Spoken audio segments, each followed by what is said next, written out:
Chắc xít. Chắc xít có biết không quý vị? Có nghĩa đâu hả? Vâng, xin mời cô. Xít gì cô ơi? Xít gì ạ? Rồi.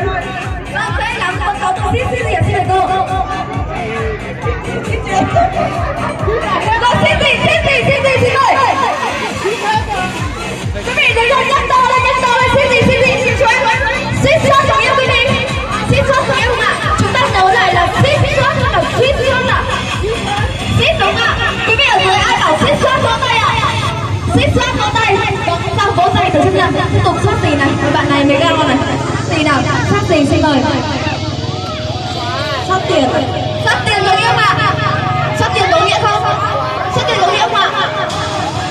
Được cái xót tiền có nghĩa chọn qua không từ chú quay lại chú tiền gì? Tiền lẻ đấy. Lẻ, chú ơi lẻ gì ạ? Lẻ loi. Cô ơi, loi gì cô?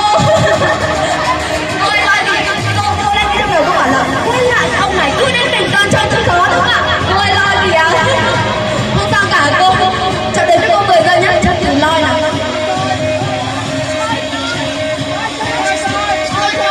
Loi chơi có nghĩa cái gì? Loi chơi có nghĩa đây trong nói rồi, không bị đi từ đâu. Nó tiếp tục chơi gì đây này, bạn này mình khó này, chơi gì nào?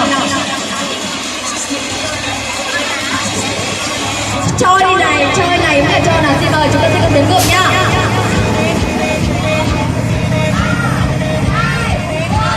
Hết giờ. Vâng, rất là tiếc bạn này rất là được ta đã dừng lại ở cái từ chơi đúng không ạ? Nhưng không sao cả, chơi gì thì chơi vẫn được quà. Xin mời chúng ta sẽ cùng nhận quà nào.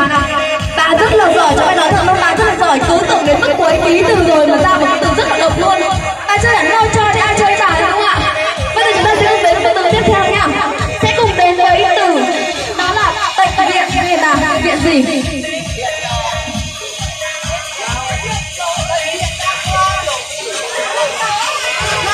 Viện mắt. Viện mắt có nghĩa không quý vị? Viện mắt có nghĩa không ạ? Có đúng không ạ? Rồi tiếp tục chú. Mắt gì? Mắt mờ. Mắt mờ thôi rồi. Anh mắt gì? Mờ gì ạ? Còn lê. Mờ gì ạ? Mờ. Mờ. Mắt mờ. Mờ gì ạ? Tờ mờ. Vâng, mắt mờ. Mờ gì? Mờ mịt. Mờ mịt. Rồi tiếp tục quay lại cô. Mịt gì đấy cô? Đừng có biết mờ mịt nhá. Cả ngày không xong đâu. Bây giờ không được chơi được mịt mờ đâu. Mịt gì? Mịt mù.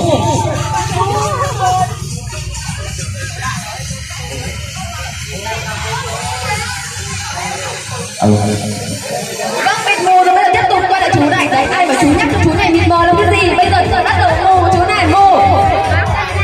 Mù đặc. Mù đặc. Mù đặc có nghĩa không ạ? Có. Rồi tiếp tục ơi. Đặc gì ạ? Đặc xít. Đấy, đặc xít đúng quý vị. Đặc xít đúng ạ. Rồi lại xít rồi. Xít gì đấy ạ? Xít gì? Xít xoa. Xít xoa có nghĩa không ạ? Xít xoa có nghĩa không quý vị? Có nghĩa rồi. Chú ơi, xoa gì ạ?